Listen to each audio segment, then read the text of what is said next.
Welcome back to the Purpose Department podcast. And as you heard before, we have an immense amount of wacky, wavy, inflatable arm flailing tube men. Try to say that 5 times fast. We have a special guest on, Sean Verchick. But first, I need to introduce someone that you have never met before. My dad.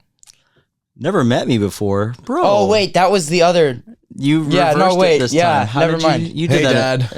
Hi, Dad. Hey, Dad. Hi, offspring. How are you doing? I don't know. Yes. All right. I'm Life Giver once again, and dude, I love it. Hey, welcome back to the Purpose Department, and we got another great episode. We do. Lined up for you guys today, and yeah, Jaiden's already introduced him. I mean, this guy. There's lots of great things to say. We can all kind of get lost in some of it, but because, bro. Sean, so good to have you here. Yeah, thanks how you for doing, having me. man? Doing great. You are living life. You're in a whole new season right now, man. Yes, I am. Yes, I am. Got my hands full, house fuller now. Yeah, man, it's exciting jumping into 2025 with a newborn. Yeah, I mean, man, what a new thing to throw into the mix. dude, she's a cutie, though. I'll have to tell you that much for sure. We got to throw a picture up there. Yeah, we'll throw some pictures. And I know we had some conversations because the honest truth about people and having babies, right? I always vouched for our family. I was like, Sarah and I, we make really cute kids. I don't want to make anymore, but we make really cute kids. Yeah. But you know, there are some people who, when they have a baby and stuff, it's like, you just got to give them the benefit of a doubt. Like, oh man, your baby's so cute. When deep down inside, you're like, oh, bro, geez, your baby looks like a troll. Like, Oh man, Dang. brutal. Tell me how you really feel, Pete. well, hey, this is our podcast. I I can say what I want. Oh man, that did come across pretty harsh. Oh, like a troll. Gosh. Well, the cute Does ones. anybody even know the what cute trolls look like? The cute ones. You Are we remember talking about the ones with the Yeah, pink I'm gonna hair? save it. I'm gonna try to save it. We With need to throw the up a neon, picture the of that. neon hair. Nobody, do yeah. people even know what that is anymore? Yes, I know what that is. Do you know Okay, what that you is? do? Yeah. Well, they're someone coming threw back it at because it's me. all Are part of they? that retro stuff. It was You know, like, it's like everything. a They're coming Barbie back. with like big hair. No, it's like it's the Barbie that like a got midget kicked out of the Barbie. factory. with big hair. It's like a little person Barbie. A you can little dress person it, Barbie. right? Like a midget Barbie. right? It's like the same thing, right? It's like the same material. It's like silicone or something.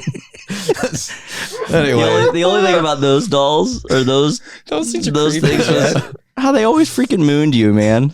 It oh was yeah, like, and you they know, had a butt. It wasn't Yes, even yes, like it was yeah. just a thing. No, it was like they ate all their collard greens. They had everything. Yeah, I know, man. So anyway, so Sean, so Great, glad to what have a you. way to Dude, kick this it is great.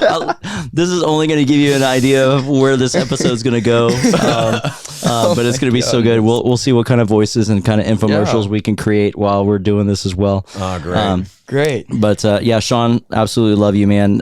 You definitely become part of our Ohana.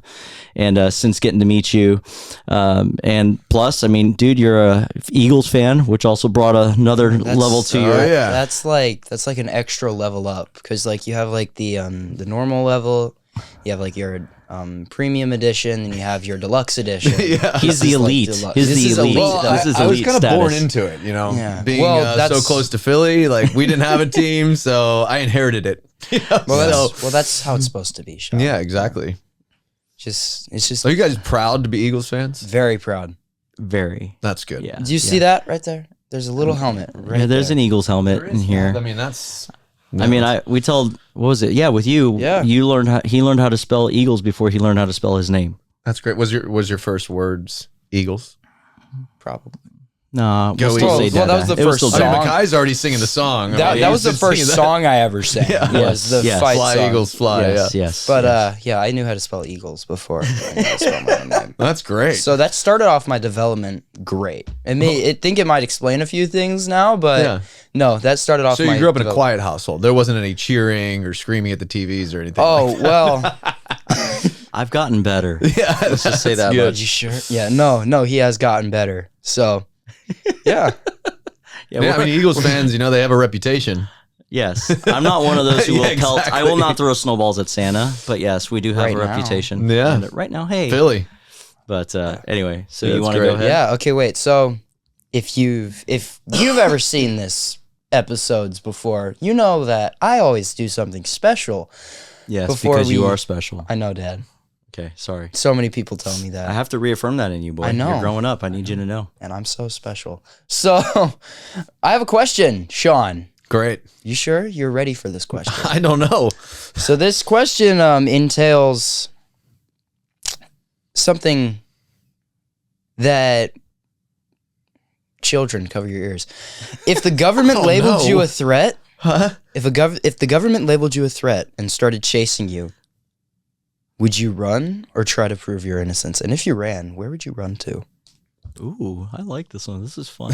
I get 2 options? You get 2 options. So you can try to prove your innocence, but you're just going to get shot.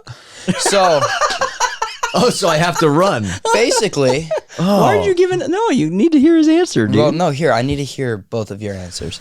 Well, let's see. Well, it sounds like I'm going to have to run because I feel like as soon as you start to prove your innocence, There's the tinfoil hat people who are yeah, gonna say he's not it innocent. just gets, you just dig yourself a hole. So, man, where would I run to? So I'd first have to get my child, I get the car seat in, then I have to get my wife in. So I have to figure out where they would want to go. Yeah. But what if your wife and child are also against you? Oh, they're against me as well? We don't know. A horrible question. I know. Sean, you have to run. Well, I guess I'd have to get out of the U.S. Dude, Yeah. where will you go? But where would you go? I would definitely get a boat, and I would just stay on the seas. I'd just be in a boat, and I would just dock in different places. I need to be mobile. Yeah. For sure. I can't. I'd have to be mobile. How would you make money? Oh, There's a way, but if he told you, he'd have to kill you. yeah. Well, That's the beauty thing. Is the beautiful thing? Is and I'm like, oh no, wait, I'm sorry. the beautiful thing is that this is all you need to make money. As long as you have a phone and You a start phone drop line. shipping on your boat. And you're Oh, like, man, I made mean, what else do you need? $4,000 yesterday. Yeah, it's fine, man. There's ways. There's ways. So I would just I would pick up my phone and start dialing. Yeah. I'd find a way. You'd create your own boiler room on a boat. Yeah, sure. There you go. Dude, you can dry lots of things on the boat. I'm kidding. Sorry. Oh man, I'd be an expert. I'd become an expert fisherman. I mean, I'd eat like a You're a king. botanist. I watched Castaway the other day. Oh, with Tom man. Hanks? Yeah, and one of my favorite lines is when he makes a fire, and then he catches a crab, and he's like, "Gotta love crab." And just the way he says it, he's just sitting there sucking on a crab leg, and he hasn't eaten. He's just been eating coconuts. Anyway. Yeah. Dude, I haven't seen that movie in a long, never long seen that time. movie. Jaden Oh, has really? never seen it. Yeah. Oh, so you don't know what I'm talking. Well, I know Gotta about love crab. Wilson. I know about the crab moment. But Yeah. Fire! Look what I have Yeah, created. and then he like dances and like does the whole Oh, it's the so whole thing. good. It's awesome. Yeah. He did so good in that movie. Yeah. But What was Robert Zemeckis? that directed? Director? Yeah. Yeah, Yeah. it's great. Yeah. he's Such a a good really good storyteller. director. Hmm? Said he's a really good director. He's great. He's really good at. Dude, those that's novel-like- I know that's part of a conversation we can totally get into as well, because I know you guys are both passionate about it like that, with filmmaking and all those different things. And I don't know, we could maybe even share about our awesome, amazing, life-changing experience. Yeah. But anyway, so for those who are watching, why don't you tell us a little bit about yourself, Sean? So, Yeah, great. Well, I guess we could start from the genesis. So we already went. I'm from Delaware. Moved out to Los Angeles about 2009. Moved down to Orange County Yeah. 2 years ago with my wife, and now we got a little one here. Passionate about business. Passionate about the kingdom. Yeah. I like to build both. Love people. Yeah. I put an emphasis on, I guess, over the past. I've always been a creative. But I think there's so many creative aspects. I think to be a good entrepreneur, you need to be creative. You need to find ways to get things done. Yeah. And so I find it to be a very creative thing to do. And so building business, building kingdom, and then with an emphasis in real estate. So, so Dang. yeah. And then all your boxes checked. Yeah. Yeah. Yeah. And then what's your company called? Barra Estates. Barra. Yeah. Yeah. It's pretty fire. If you guys haven't seen it, it's just BARA Mhm. estates.com. Right? Yeah. Yeah. The music Yeah. behind the reels. It's like the music behind the reels is just so captivating. Oh yeah, all my Suno AI your trending songs. sounds. Dude. Oh, yeah. that you're creating all from scratch. So good. It was so I love funny. gotta love this bathtub or something like that. Yeah, It's like- you're the one where it's like I'm in love with the bathroom. That one was the Oh yeah, greatest classic, one. classic. Yeah. We'll have to play that one. We could find that one and play Yeah. that one. It's fun. Yeah, when we got to meet, right? We met you guys, of course, when we started getting checking out C3 and church, and I know we got a few episodes ago. We had Pastor Joe on, so he got to share a little bit, and we talked about purpose, and he shared some of his story. But having you on here today, so excited because I definitely wanted to dive in a little bit more as with the creative space. So for us here at the Purpose Department, we always dive into people's stories, see where the purpose lies and all of that. But then also just really our biggest thing is we want to help encourage, equip, empower just those who are listening, watching, for each and every single person to kind of find their voice. Yeah. And not even just find their voice, but then develop, whether it's the character or learning how to do things better, whether it be business or life and all those different things. And so I wanted to bring you on because we've always had some great conversations, and I know we've got some dreams that we've even been kind of talking a little bit about as well, starting for 2025. But some of the things when I think about you, especially getting to know you more, I was like, man, Sean's a super creative guy. I was like, I love music. This guy loves music. You have an ear, and also He has too. Sorry. You weren't a boxer. Mike Tyson didn't get one of your ears, but anyway, that fight, I'm still can't get over how miserable that fight was. Yeah. So production ear, just the sounds and even just some of the ideas of what you're hearing. And I love seeing the tension of trying to communicate what you're hearing or what you're feeling, but yet it always doesn't come out the way that you want it to. Or, right, sometimes it's not even understood by those who are you're trying to describe it to. And so for that, I wanted to talk about some of that because I know that there are just certain things that you have to navigate when you're living your life being 100% genuine you, yet sometimes people don't always understand it or get it. Yeah. And yet in that same process, you're still pushing creative wise, still trying to figure out how to balance running a business as a business leader, as an entrepreneur, as somebody who's in the real estate space, which being here in California, I mean, it's crazy, and there's a flood of it. So even in how you navigate those types of things. And so that's what I was telling Jay. I was like, we got to get Sean, have some fun, chat about all this stuff, and kind of just go from there. Yeah. So, but that's awesome, man. Yeah. So how long have you been, so I guess with the real estate stuff, like how long have you been, what got you plugged into that?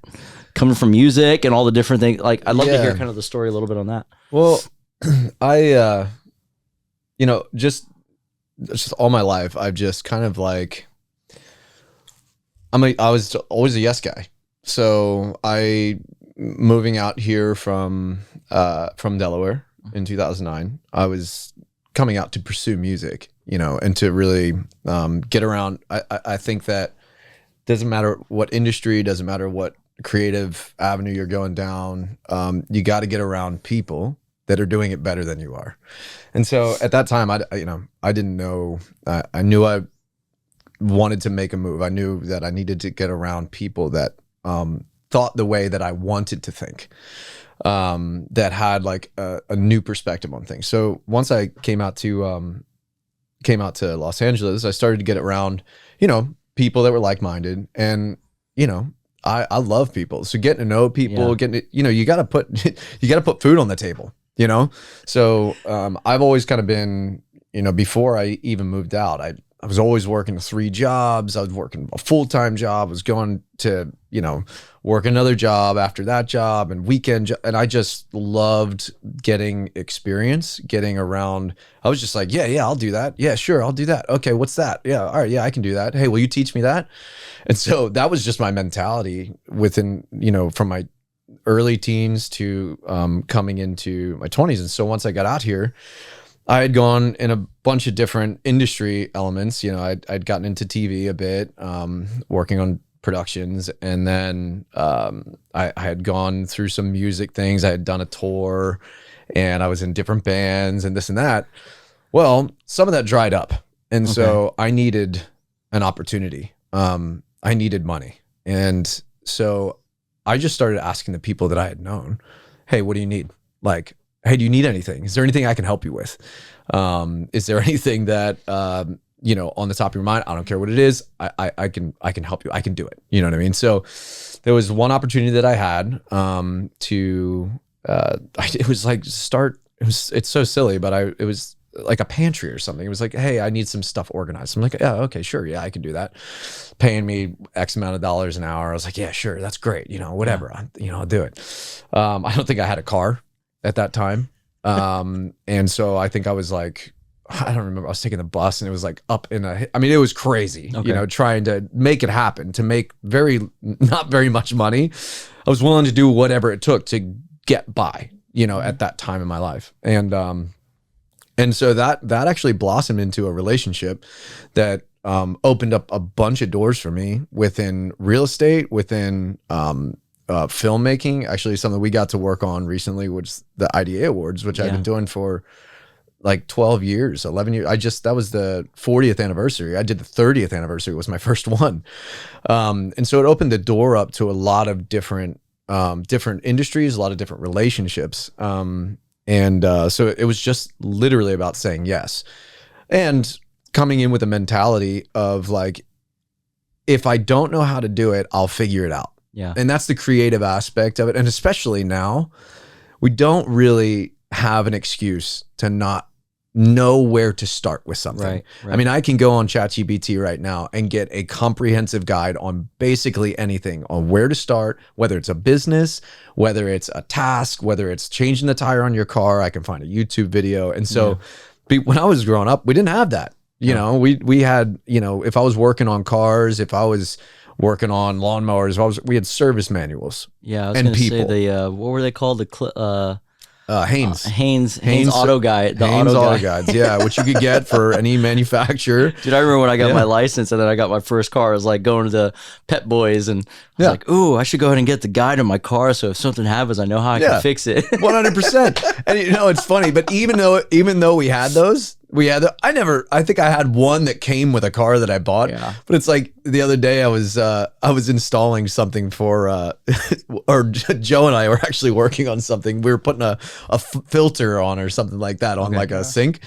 And so I was like, what's this? You know, I'm taking everything out, I'm looking at everything, and then somebody's like, you gonna read the directions? No.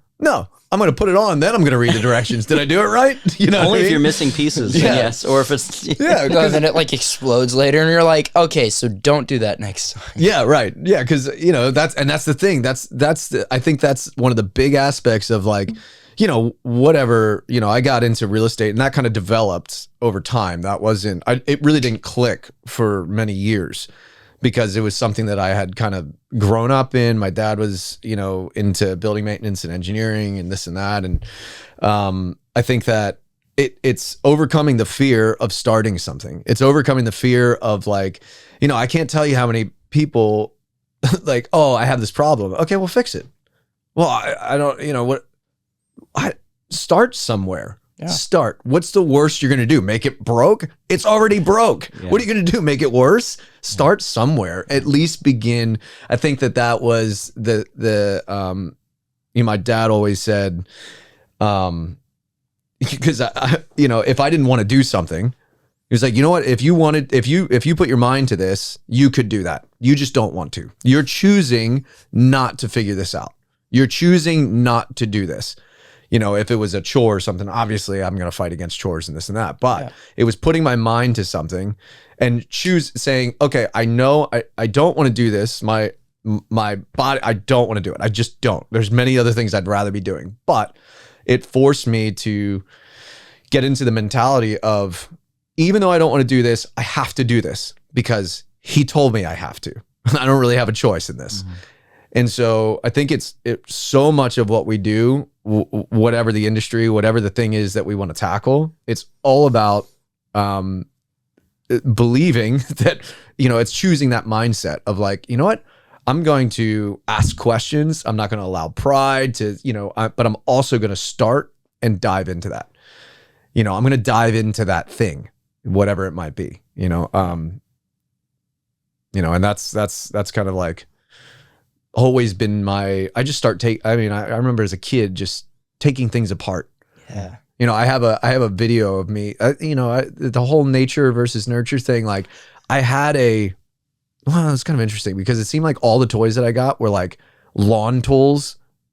Like I always got like brooms and like lawnmowers and like as a little kid, I'm like, what? As a little kid, yeah. So Hey, it's free child labor. That's what it was. I remember I got a chainsaw, like a little toy chainsaw. And I'm like, yeah, be like dad, But I remember there's this like, I got this like Power Wheels thing way too young. Okay. I was like way too small for this thing, but for whatever reason, and I don't know why, but I sat in the driver's seat.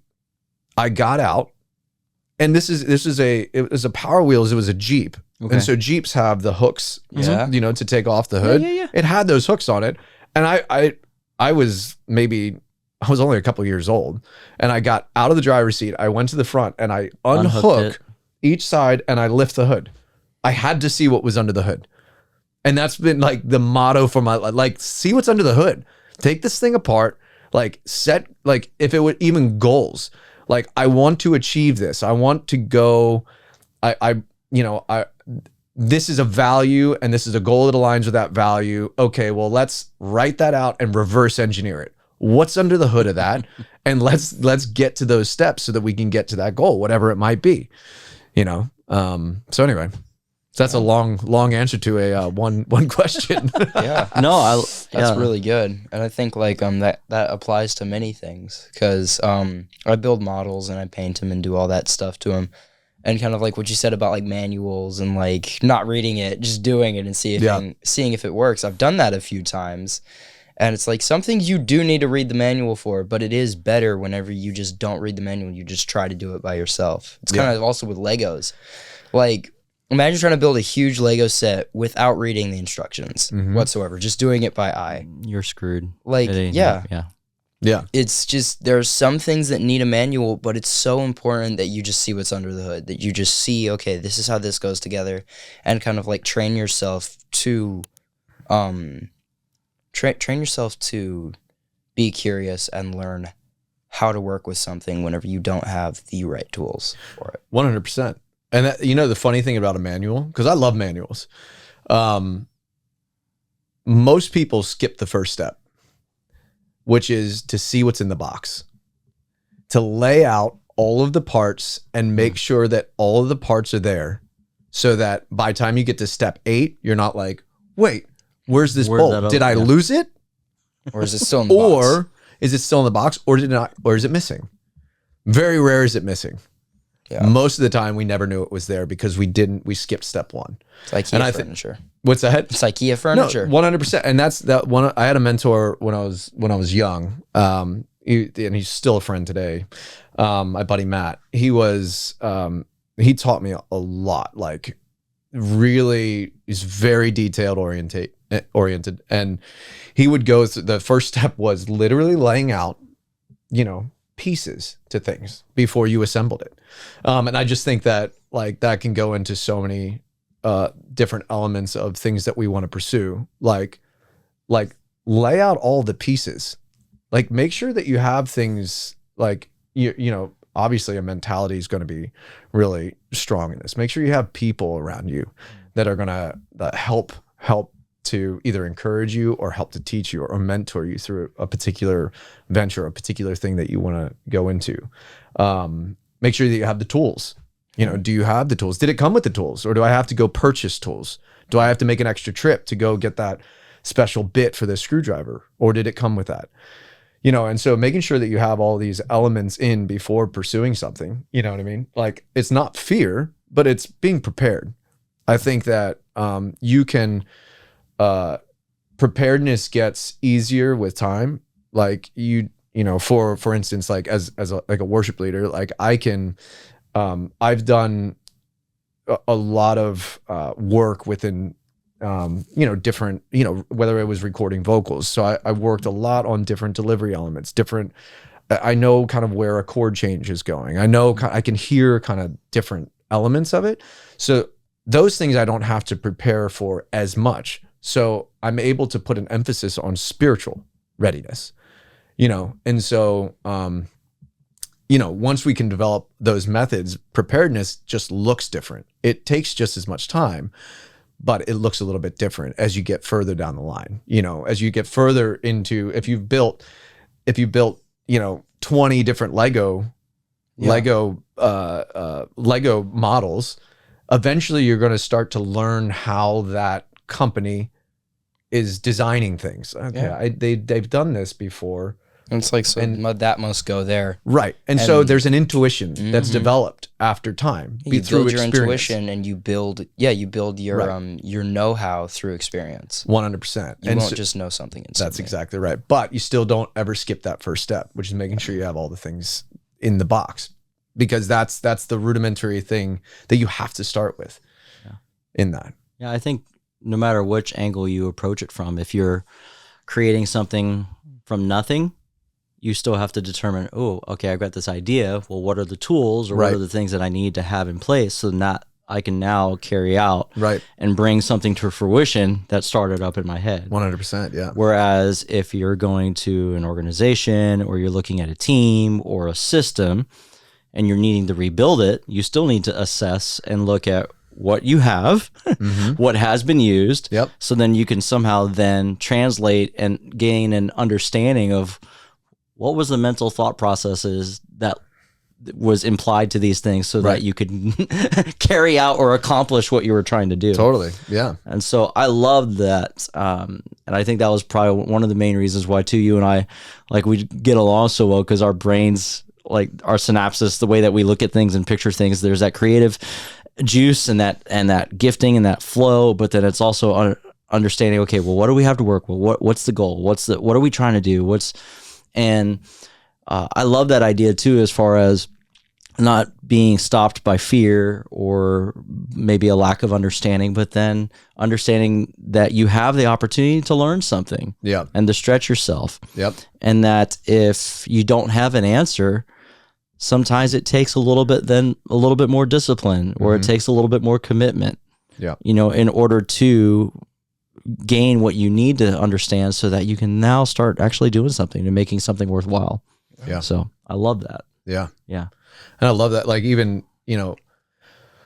making something from nothing is such a fascinating concept, that we can just, like, scientists hate it because it makes no sense, but you literally do it every single time that you build something. Like, you make something from nothing. Well, and that's the I think that's such a powerful thing to take time. Like, I'm very operational, but I have to be super intentional about switching sides of the brain, because I can be very like, okay, this is how you're going to achieve it. This is how you're going to do it. This is how this works. We can put workflows and systems and all this stuff. We need this and this. This person needs to be, I can kind of see all that quickly, and kind of make some decisions quickly based on X, Y, and Z.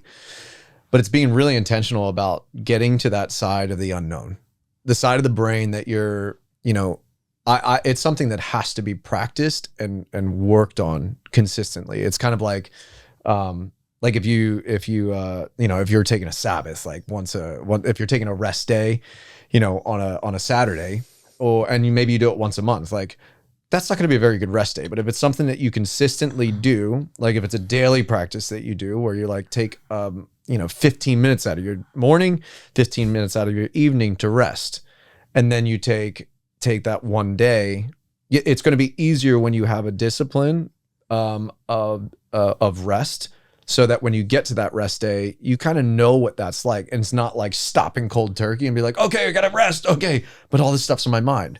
Because it wasn't a rhythm that you had gotten into.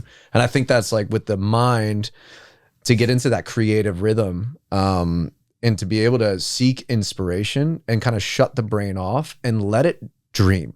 Like, let yourself dream. It's anything can happen there. And it's like such an exciting thing to go into. For me, there's two different things. There's like prayer, and then there is dreaming.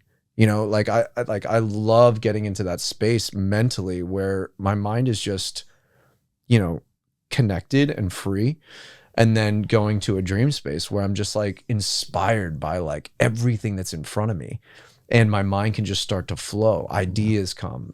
I start to see things that maybe I didn't even experience, but I'm able to see perspective on people's lives, to give me a story to write about, to give me a song that has life now because it has characters and it has color. You know, it's not a black and white thing anymore. It's not even a picture anymore. Now it's a whole, now I have a 360-degree color view of something. Yeah. If I allow my mind to go there. But I think so often we consume so much information, and we consume, you know, it's just I mean, silly stuff, like stuff that doesn't even matter, because we want a quick like dose of like, you know, laughter or fun, whatever it is. It's like, but the most beautiful stuff is when you can seek that inspiration and see what comes, like see what goals, like how big can I dream, you know, and to allow yourself to kind of get into that creative mind space.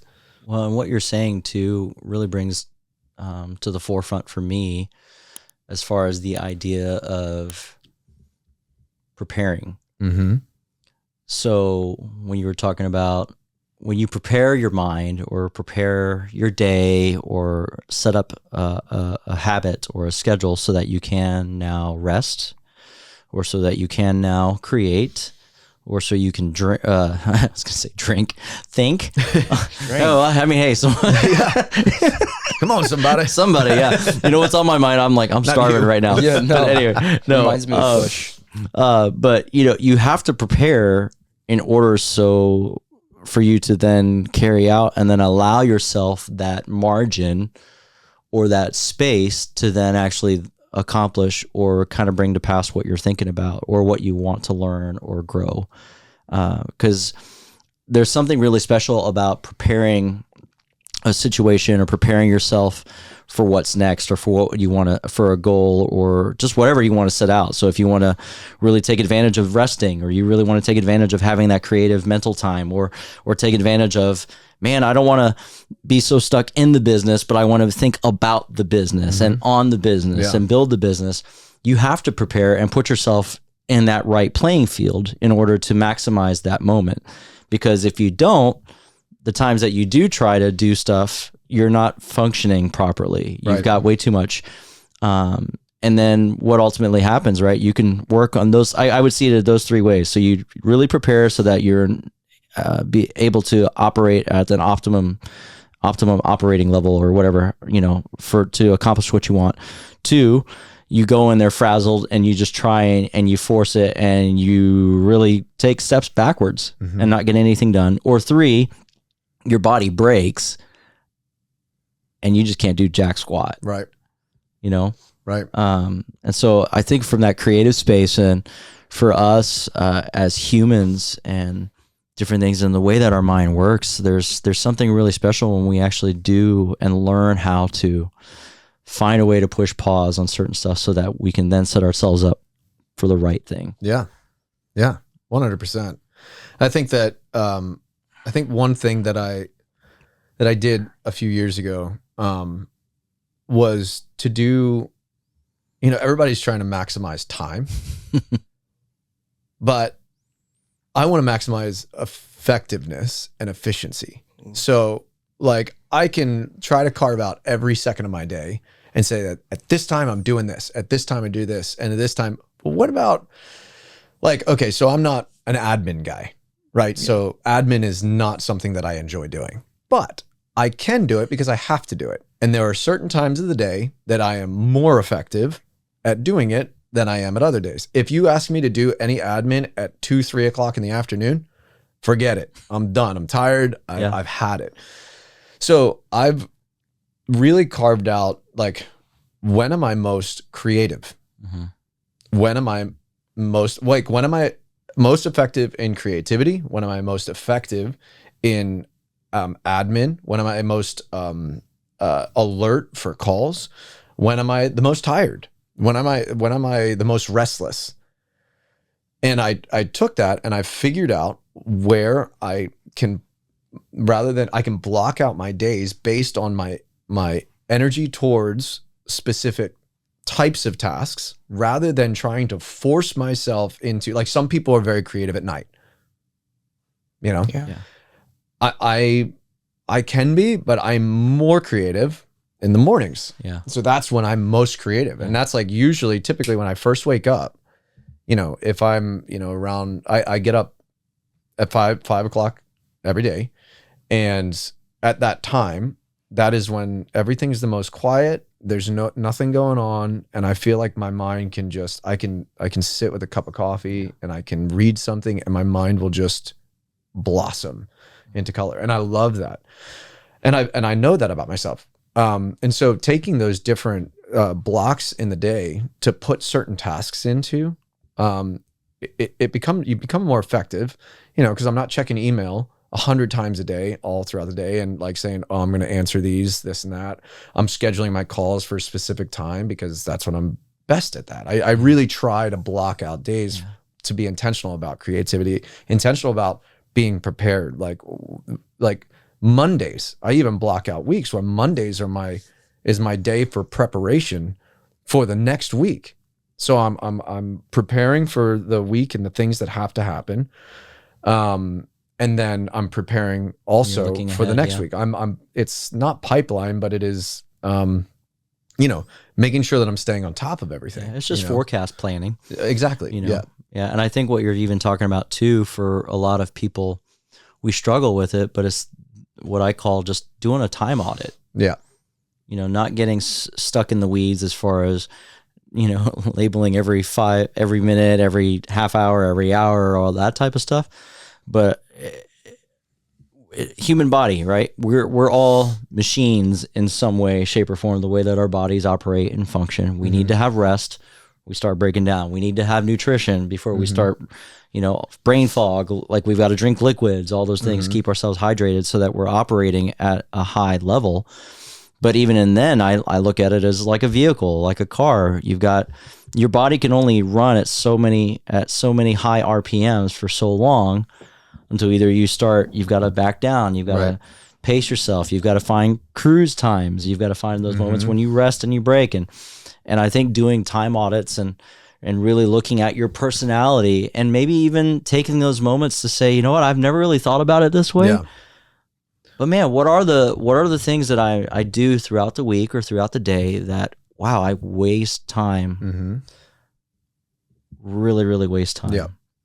And then where are the moments in the times of day where it's like, wow, I just got in this flow, what I would call a flow state. And you just cranked out all this stuff and you're like, that was so life-giving. And oh my goodness, wait a minute, it's time to get done. I got to do this. That's next. Yeah. How did that happen? Yeah. Right.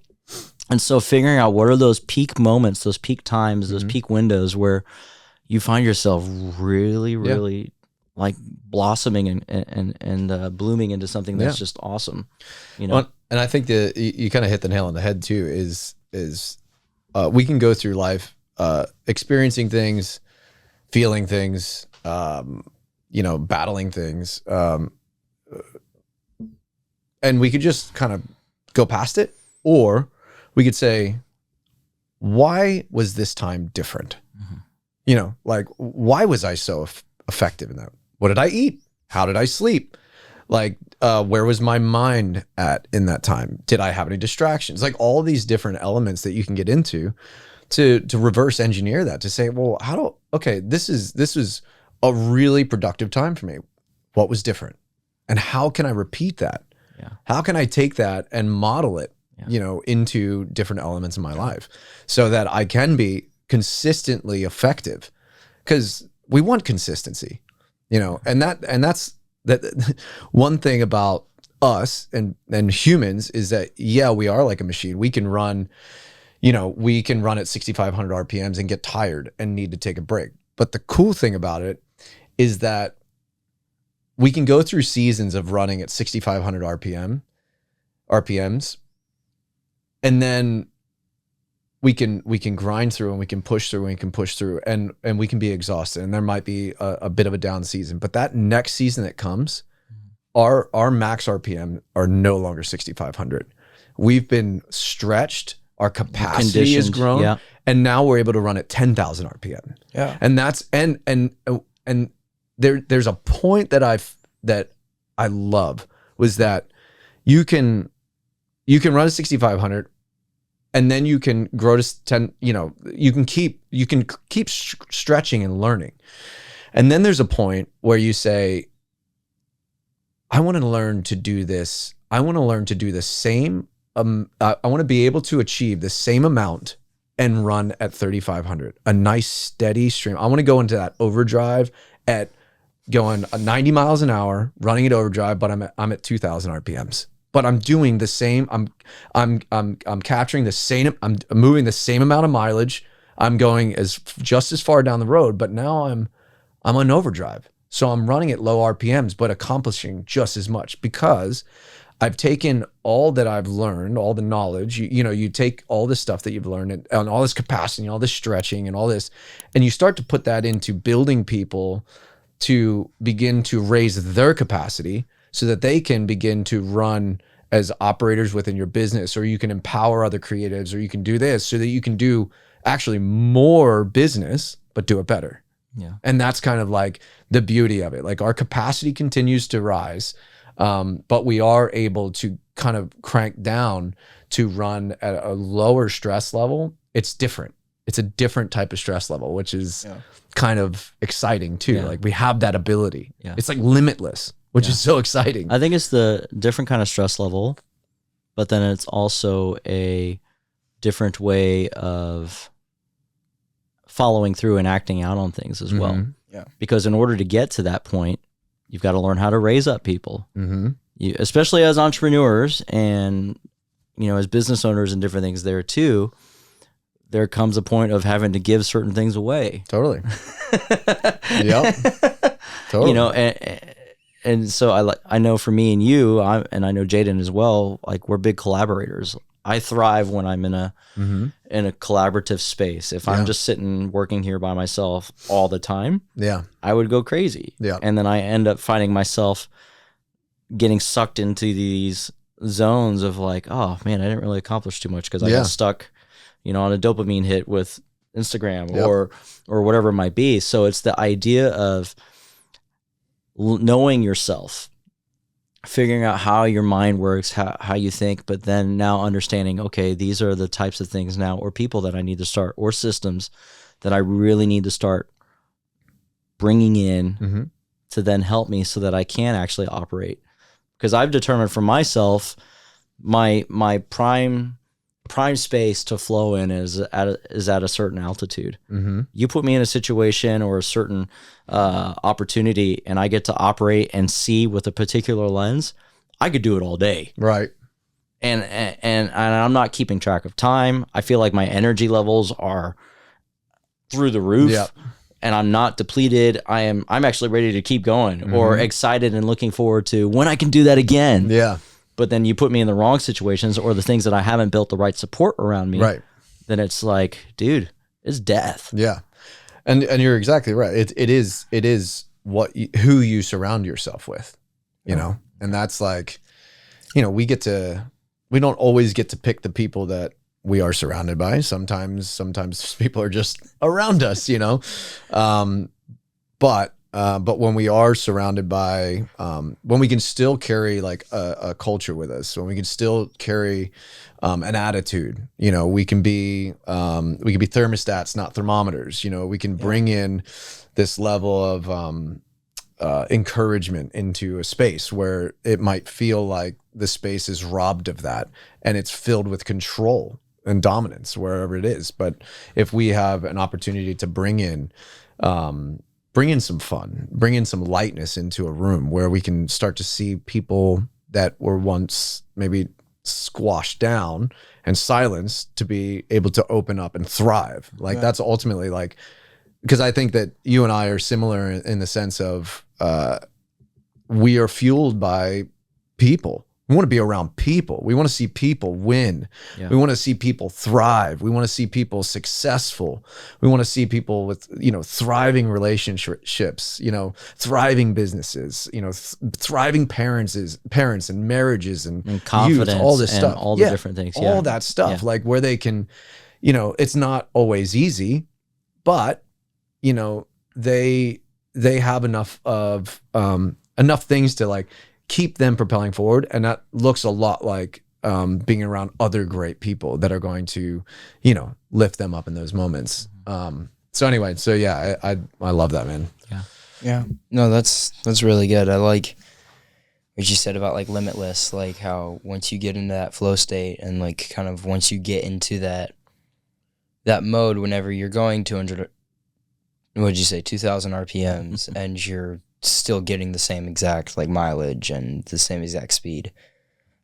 I really think that's just like so powerful because we don't really know when we're going to get there, but it's about building up support, like you said, because 3D prints, right? You need to have supports there. If you don't put supports in the right places, then the model's going to melt and like fall over and it's not going to print successfully. Right. So you were doing that this past summer with the 3D printer, and then it broke. We got to get you another one. But I loved, because I didn't know that. I was asking you. I remember he was showing me all these things, and I saw these supports, and I'm like, wait, what is like, all doesn't that ruin the model? And I'm like, well, the thing's gonna fall over and not work if it doesn't have those. But I really think it's important and it's really cool that you have to build supports in order to be successful at something. You have to build endurance in order to be successful at something.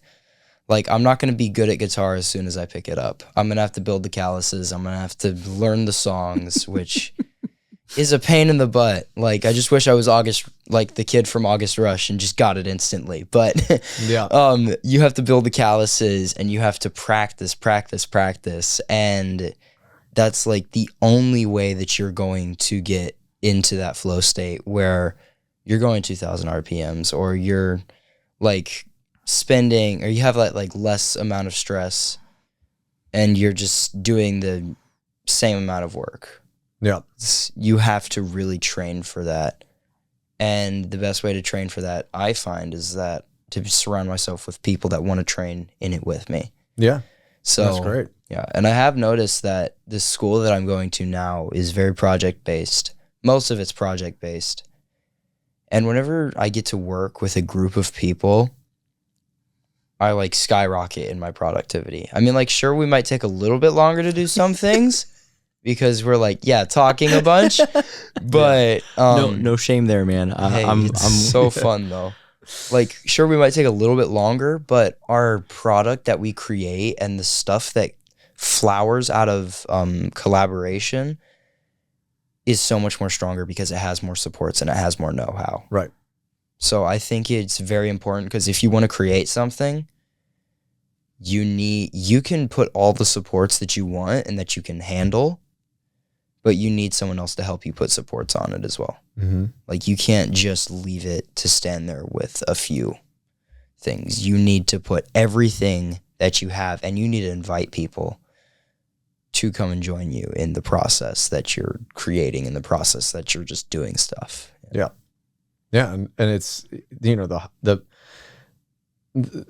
heavier the building, the taller the building, the stronger the supports need to be, the deeper they have to be into the ground. Yeah. And you're talking about a lot of disciplines as well. It's funny when you take disciplines and try to apply them to something that doesn't have purpose. Yeah. It's really hard to apply disciplines to something that you can't find the purpose in. If you're just like, if you want to learn guitar and you're like, if there's one day that you say, I don't even know why am I doing this? Yeah. If that ruins your entire thing. It could be that I just enjoy playing guitar. Yeah. I just enjoy doing this. And that's great to have things that we just enjoy, that we just want to do it and just, we want to be better at it, but it's really just because we just genuinely just enjoy it. But I think that attaching, finding purpose in your thing, like finding that first is such a key. Like, you know, even, you know, on a worship team or whatever. Well, why do you want to become like, okay, so you're playing this instrument, you want to do this. What are your goals? Like, why do you want to do this? Yeah. Let's start there. Yeah. And then figure out, okay, some disciplines that would make sense in order to serve that purpose. Yeah. But if it's like, you know, sometimes if you went to say, like, I had a conversation the other day with somebody that wanted to learn how to play guitar. And I said, okay, well, let's start first with, why does he want to learn to play guitar? Because there's a lot of different, because somebody might see, you know, somebody on stage playing in a rock arena that, you know, is playing, you know, I don't know, let's say it's Led Zeppelin or whatever. And I see, you know, Jimmy Page up there doing a thing.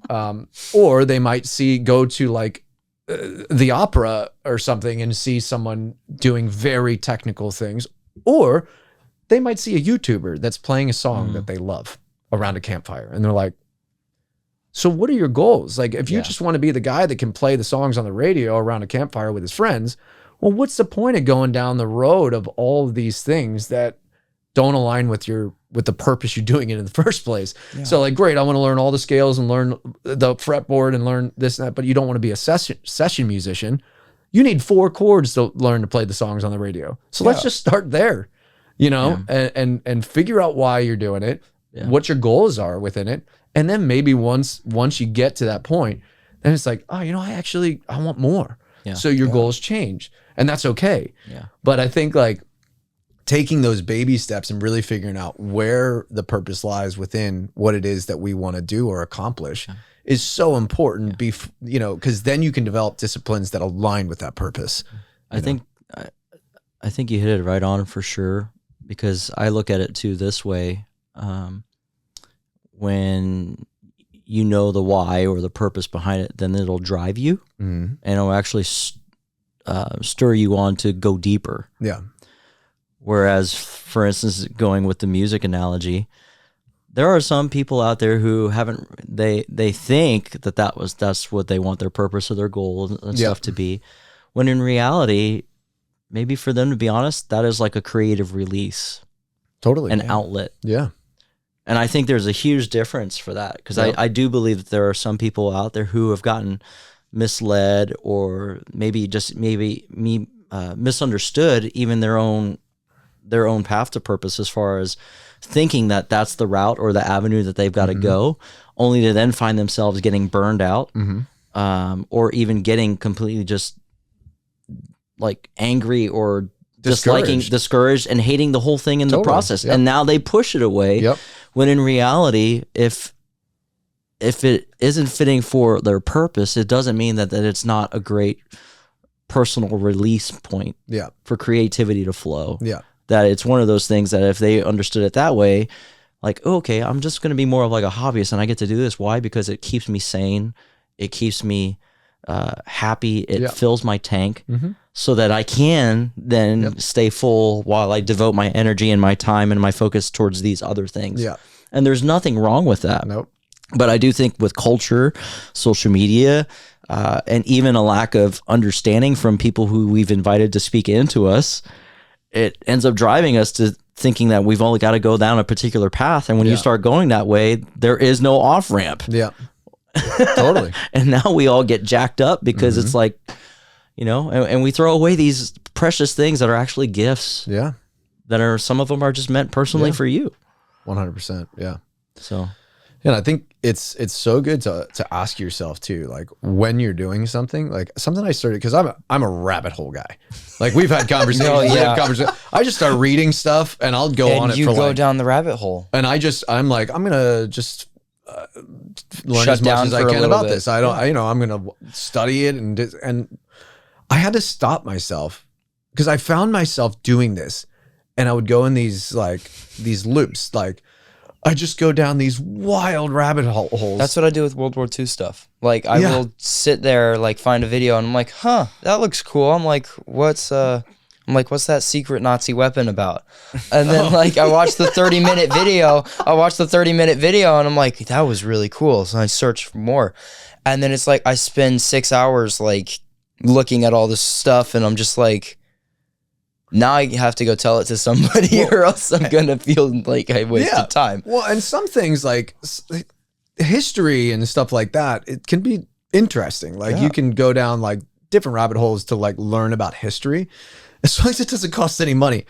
I'll go down these rabbit holes and just start buying a bunch of stuff. Like, I'm going to get a 3D printer. I'm going to buy all of these things. Oh, wait, but I need the one that prints metal. And then I need to do this. But wait, if I want to make this, what do I need here? And you just start going down these crazy rabbit holes. You find yourself being a collector of all the 50 million things that you thought you needed, but now you're not even, Yeah, and then, so it's getting to the point of asking yourself, like, I started stopping and saying, wait, why am I doing this? Yeah. Like, why is this a good use of my time, and does this align with what I'm trying to achieve?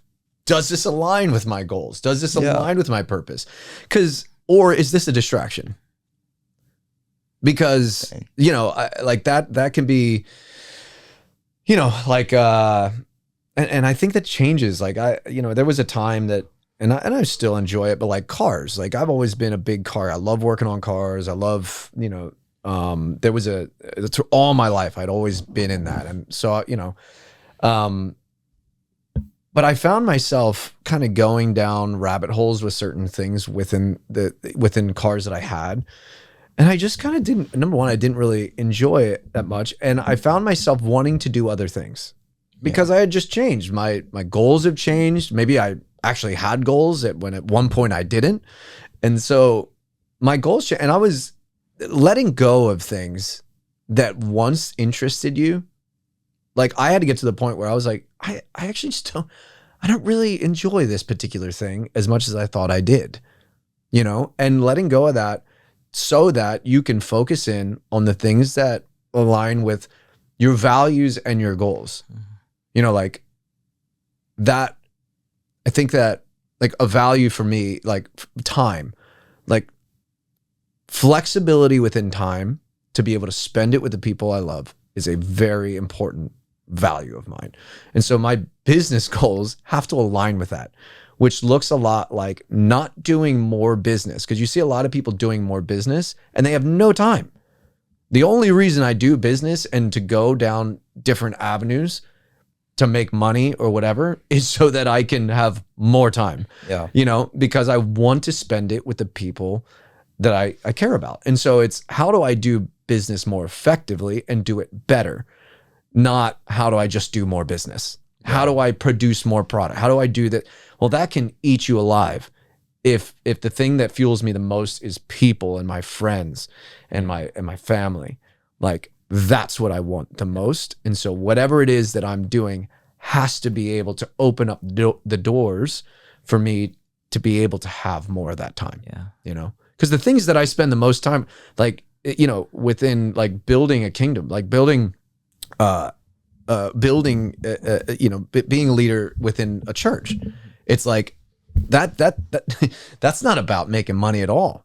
Yeah. That's not about any of that. That is a whole other purpose like that. And that's the thing I enjoy the most. The thing I love the most. And we've talked about that. You know, it has nothing to do with money. Yeah. It's about the time and the people that I get to do it with. Yeah. And the freedom that I get to see people walk into. Yeah. You know, which is, you know, happened in my life, and I want to see that for everyone, you know? So it's, you know, so I just think having values with goals, you know, and then being able to have those disciplines and all those things in place, we can really just, we can see things come to life within our worlds, you know? I think for us as just individuals, no matter where you find yourself, whether if you're a family guy or you're a student in school or a business owner, entrepreneur, all those different things, I think a healthy thing for us to do is to find somebody or find some people that we can invite in to have then these conversations, to just talk. Because I do think it's in those conversations that clarity then happens to where now you're like, oh, wow.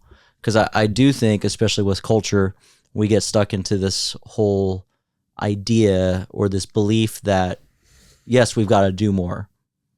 Yeah, we have to do more. Like, we have to do more, but how we actually accomplish or gain more needs to be different. Yeah. Where for a lot of us, we get stuck in this idea of, well, we've got to do more. We got to bring in more revenue. We've got to bring in, yes. But are we doing it through addition? Mm-hmm. Or are we actually doing it and setting ourselves up in such a way that we're multiplying? Mm-hmm. Because there's a big difference between that. And I look at it as this way: we're either stacking blocks or we're creating gears in our life that eventually become this flywheel, Right. which now it's like, wow, the amount of momentum that I'm wasting less energy, but yet I'm still creating the same output or even more. And now I'm actually inviting other people to do the same and to be the same. And great. I think that's such a cool way for us as individuals, as people, as business leaders, as influencers, all those different things. How can we live our lives and put ourselves in positions to invite others that we're actually becoming more like the flywheel, you know? And so we are bringing more, we are building the kingdom, we are doing all these different things, and we're seeing the benefits of it, you know? Yeah. 100%. Dude. Asking great questions too. Yeah. Ask, you know, it's so great when you can get around people. Like you ever I don't know if there's like any like dream people that, man, if I could just meet that person. Yes. Yeah. You ever get that opportunity? When you get the opportunity, Yes. be prepared to ask the question that matters.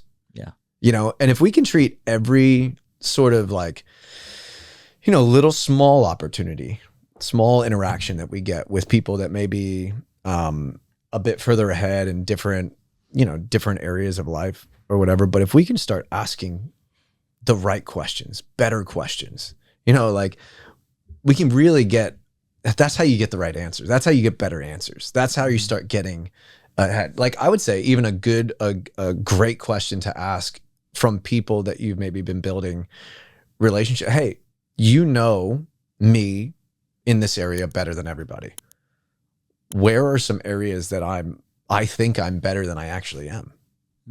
Where are growth points within my life? I want to allow you to speak into that right now. And I want this feedback loop, and you're not going to hurt my feelings because I trust you, because I want to grow.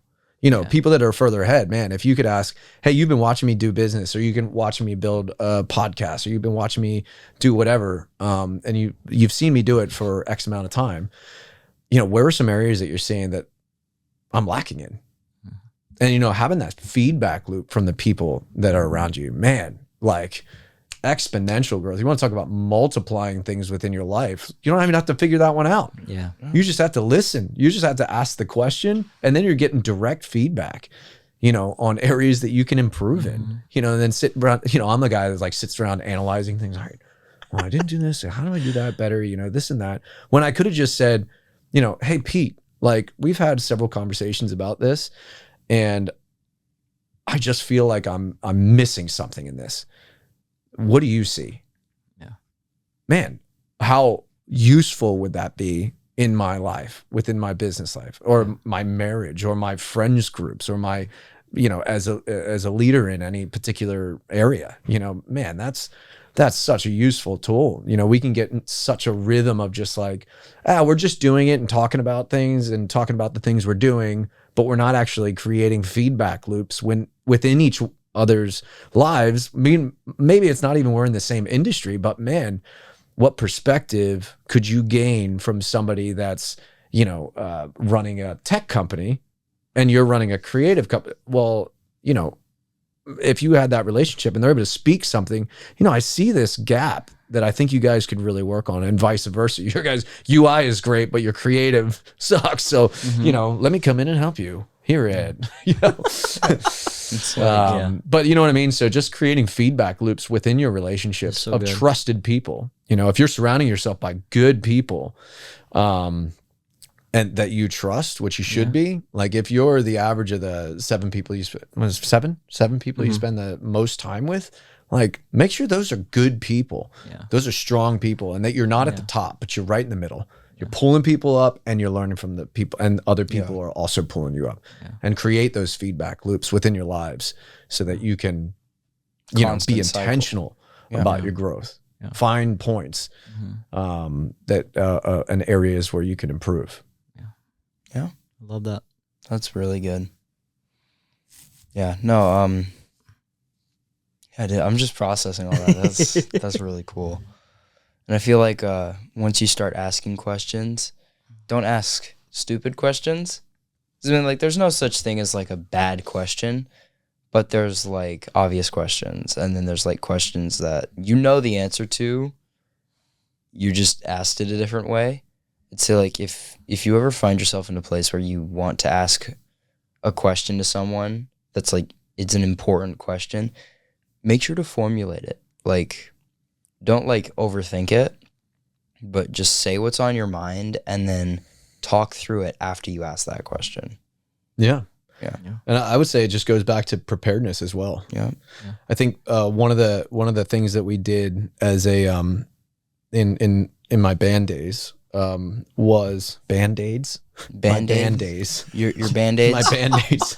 Within my Band-Aids. But the times of pursuing a career in within music.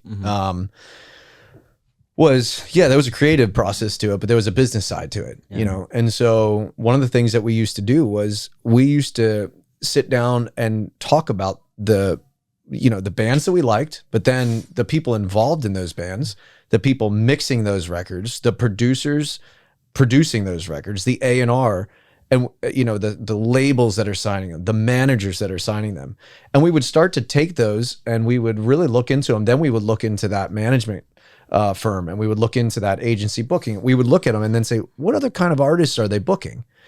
And then we would start writing names down about where we saw people within that industry, that particular industry that we aligned with, that we're like, man, it would be really great to be able to work with that person, with that, that label head or that A&R. And then, to think about those people, and then to think about what you would ask them, like think about within your industry or within the things that you want to do, the people, being intentional about the people behind the scenes, the people in front, the people making stuff happen. Man, if I got an opportunity to sit down with them, what would I ask them? Prepare for that. Yeah. Because maybe you'll meet somebody that, has the answer to that question. Yeah. Maybe you thought, oh, this person is the only person that could answer that question. If I could only get that person, maybe not. Yeah. But maybe if you had a conversation with some other person that happened to have that conversation with that person, and you were to ask them and get the answer you're looking for. So preparing and being so intentional about the things that you want to build within whatever industry you're in, look at the people that you want to model, particular areas of your industry from, and then prepare like you would if you had an hour to sit down with Warren Buffett. Wow. Because you wanted to know, how to grow wealth. Yeah. What would you ask him if you had 1 hour? Are you gonna sit there and ask him what he had for breakfast? And you're gonna sit? No, you better be ready to ask, why did you make that decision on this day in that particular moment? Why did you make that decision? Yeah. Because you knew aspects of his life. You knew and studied different elements because that was something you were passionate about. But I really think it's so important to think about, if you had an hour with that one person, what would you ask him? Yeah. Yeah. No, I think that's beneficial. And I honestly think that it's a lost art. It's a lost skill that every single person can develop. And that's learning how to just ask questions. Yeah.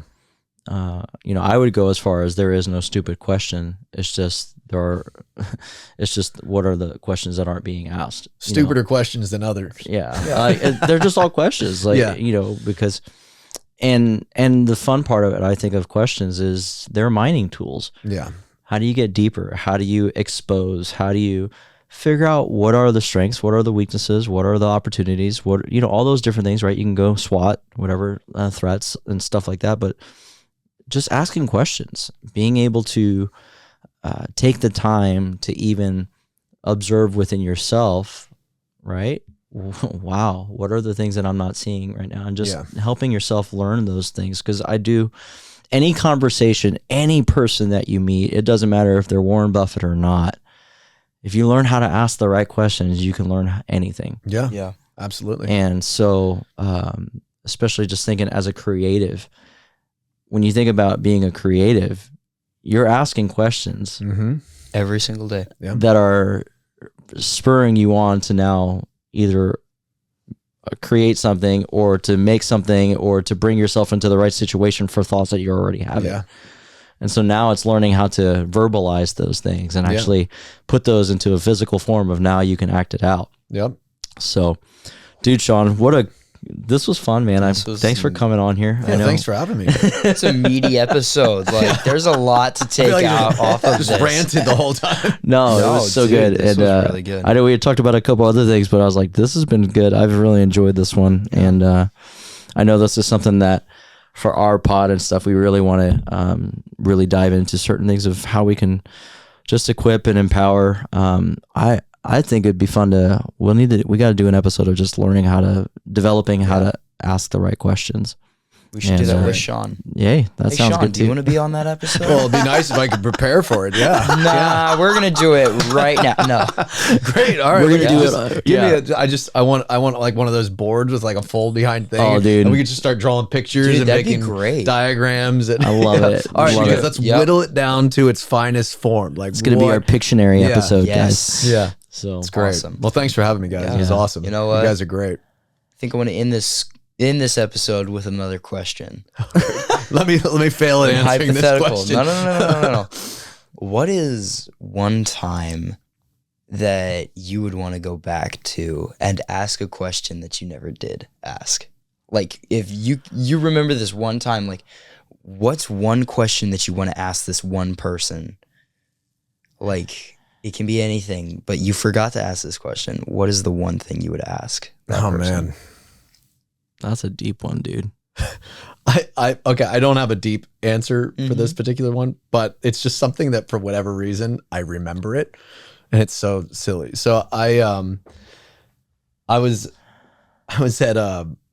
doing this event, and it was at it was so stupid. So it was at Pierce Brosnan's house in Malibu. Bond. And so James Bond. yeah, I was literally, it was like his birthday party. I think it was his 60th birthday party, and it was crazy. There was like all kinds of crazy things, and we were setting up, we were doing all this stuff, and it's just very not a deep thing, but he walked up to me, and we was just standing there. We were just looking out at the ocean, and I was just standing there, and I was like, pretty cool. And he was like, I introduced myself, whatever. Hey, Sean, and I was like, so did you know about it? And he just looks at me and he's like, yep. And then that was it. And I was like, Did you know about so what? stupid. What's that? Or did you know about what? Well, it was a surprise birthday party, but he was at the setup for the birthday party. And I was like, so did you know about it? What? We're setting up like a stage of like fire dancers, and like we had this artist, who was it? He does Sideways. I can't remember his name, but so there was this whole production. It was a Happy big birthday. thing. It's a surprise, but you're going to get to watch us set it up. No, the only thing pretty cool. Do you know about it? You failed. For some reason, this popped in my head the other day because I was like, I saw he popped up somewhere. He popped up somewhere, and I was like, oh gosh. And that, have you ever had those things that just pop into your head that one moment? yeah. You're like, what a stupid thing to say. And that was, I had one, and it's such a dumb thing. And he was like, come in and make conversation. And I just made it so uncomfortable. It's like, did you enjoy your You had birthday your- party? You had one shot to talk to Bond. Yeah. And you jacked it all Oh, up. it was so, there's so many things, So what would you have asked him? Oh, I mean, Apart from did he enjoy his I guess birthday the party? thing is, like, I wasn't, there's not, I kind of struggle from, like, I'm not going to be friends with this guy. I don't really, so I'm like, whatever, So that's where I go. I'm like, what do I ask him, So I don't even, Nice house. Nice house. I don't know. You're telling them multimillionaire James Bond, Hey, dude. So he had these napkins that had his like initials on them. my They're really nice goodness. in his bathroom to dry your hands. Yeah. I probably would have asked him, where do you get your napkins made? I don't know. There we go. See, but these are questions that we're not asking. Well, and To it's think if you were just- prepared. Yeah. I knew what the party was for. I knew it was for him. Yeah. You know, so in that opportunity, you know, I It was, shows how important it is, like, Well- to think about where you're going, and like, if you get the opportunity. or even just imagining that you would have the opportunity. Yeah, like what's going on in this if I would have just taken a second to just see what's going on in his life, like, hey, what's he been working on? Hey, how's that new thing going? Like, how's that? You know, I saw, you know, you've got an upcoming thing or whatever, in the upcoming film that you're working on. Or you got this. He's really involved in like a charity that I just found out he was involved with a charity that I've been producing events for 10 years. maybe you can meet. So him you again. find a commonality, you know, in that situation. Hey, man, you know, this guy, you know, that guy, I've worked with him I saw you, you know, posted a picture with him, you know, like anything, like just to be a little bit prepared for that situation would have really helped to cultivate some sort of, you know, at least an interesting conversation, not pretty cool. Did you know about it?